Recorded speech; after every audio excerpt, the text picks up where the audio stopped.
Pat, you get it up there.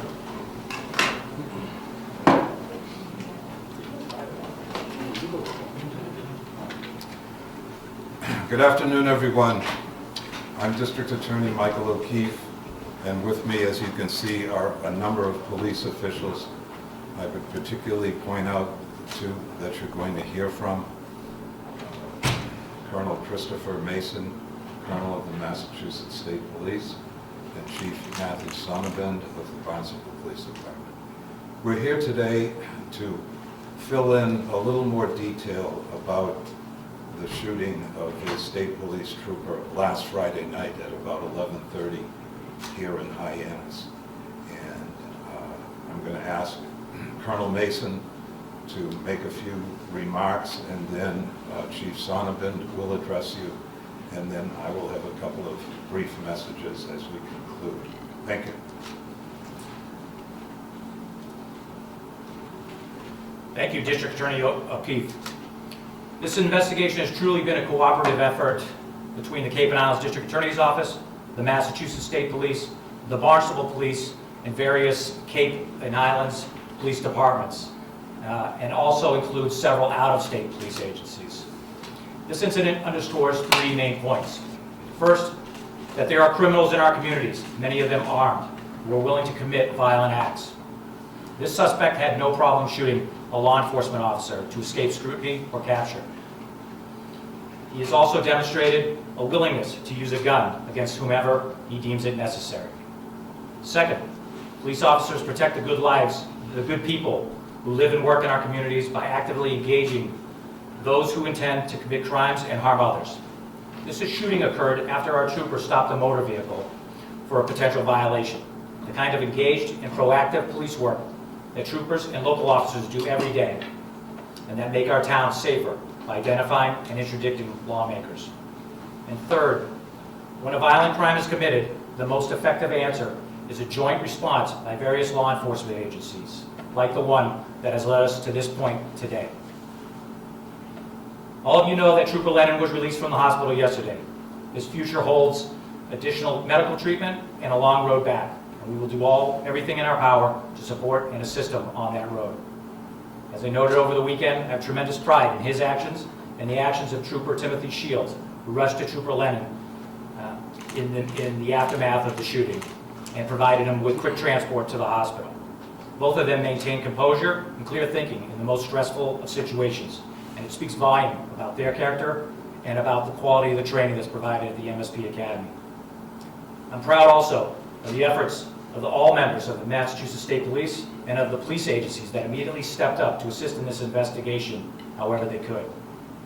This outstanding joint effort has led to the investigation of Andre Sterling as the suspect who shot Trooper Lennon. And the ongoing cooperation between our agencies will lead to his eventual capture. Today we will provide you with the image of Andre Sterling. We're asking for the public's assistance. If they have any information that would lead police to his whereabouts and assist in his capture, we would ask that you contact the state police at 1-800-CAPTURE with a K. That's 1-800-CAPTURE with a K. I think it's important to highlight that Mr. Sterling has a history of using false names, false documents, and may not be traveling under his under the name of Andre Sterling. And I should also highlight that the weapon that was used in this shooting has not yet been recovered, and Mr. Sterling should be considered armed and dangerous. We again thank the public for any assistance, and we hope that we will have a quick resolution to this case. We would ask that Mr. Sterling turn himself in, bring this to a quick conclusion. We would ask that any family, friends of Mr. Sterling implore him to do the same. Thank you. District Attorney O'Keefe, Colonel Mason. I just want to say the events of this past Friday underscore the dangers that each and every one of the professionals in law enforcement across this Commonwealth face each and every day that they go to work, yet still continue to serve their communities with pride and distinction. I am proud of the men and women I serve with each and every day, and I look forward to the day we can stand before you and announce the capture of this individual. And I pray for the swift and full recovery of Trooper Lennon in his return to duty in serving the citizens of the Commonwealth with pride and distinction. Thank you. Thank you, Chief. As I said the other day, we're so thankful that Trooper Lennon had his protective vest on. We hear a lot about wearing of vests and why vests are worn, and this is just a perfect example of how necessary they are, despite the fact that many police officers will tell you that they're uncomfortable to wear during an 8-hour shift. But nonetheless, this illustrates how important they are. And I can't help but think that but for that vest, we would be talking about a far more tragic incident than the incident that we're talking about now. And I would just close by reiterating something that Colonel Mason said. We urge this individual to turn himself in. We urge that so that there is no possibility of harm to the public, but as much as the public, that there be no harm that will come to Mr. Sterling if he makes the wise decision to, wherever he is, to reach out to the police department in the town wherever he is and make an arrangement to surrender himself. Or certainly he can call that phone number. But we hope that he will do that. Thank you. We'll take a few questions if there are any that we can answer. Yes. Do we have a town of residence or a general area that we believe this suspect resides in? There are a number of different places. He doesn't seem to spend a whole lot of time in any one place. He has places in Florida that he's been associated with, places on the West Coast that he has been associated with. And we hope this information and that poster gets as wide a dissemination as it can, because we really don't know where he is. And the message here is for the protection of the next police officer who may encounter this individual. So we're prevailing on you to get this information distributed far and wide. Anything else? Yeah. Hi, yeah, so there was a lot of time spent at the Hasty Meadows apartment complex on Saturday. Was there anything of use that was found from that area?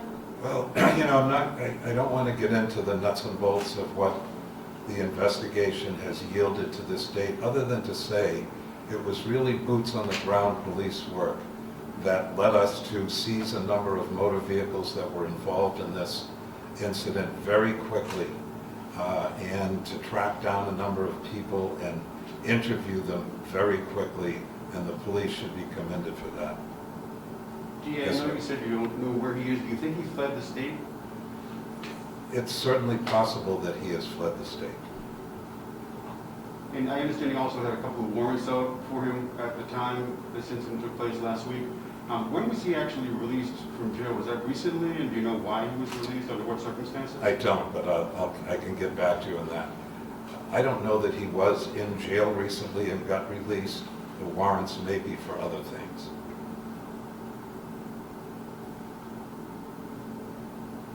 Do we have any sense, sir, if he was just sort of passing through here, or this is his latest sort of where he hangs? He's been here, we feel, for a while, months. Okay. Okay? Thank you. Make sure you get a good shot of that poster. Thank you, gentlemen. Thank you. The shooting occurred after our trooper stopped a motor vehicle for a potential violation. We're asking for the public's assistance. If they have any information that would lead police to his whereabouts and assist in his capture, we would ask that you contact the state police at 1-800-CAPTURE with a K. That's 1-800-CAPTURE with a K. I think it's important to highlight that Mr. Sterling has a history of using false names, false documents, and may not be traveling under his under the name of Andre Sterling. And I should also highlight that the weapon that was used in this shooting has not yet been recovered, and Mr. Sterling should be considered armed and dangerous. We urge this individual to turn himself in. We urge that so that there is no possibility of harm to the public, but as much as the public, that there be no harm that will come to Mr. Sterling if he makes the wise decision to, wherever he is, to reach out to the police department in the town wherever he is and make an arrangement to surrender himself. Or certainly he can call that phone number.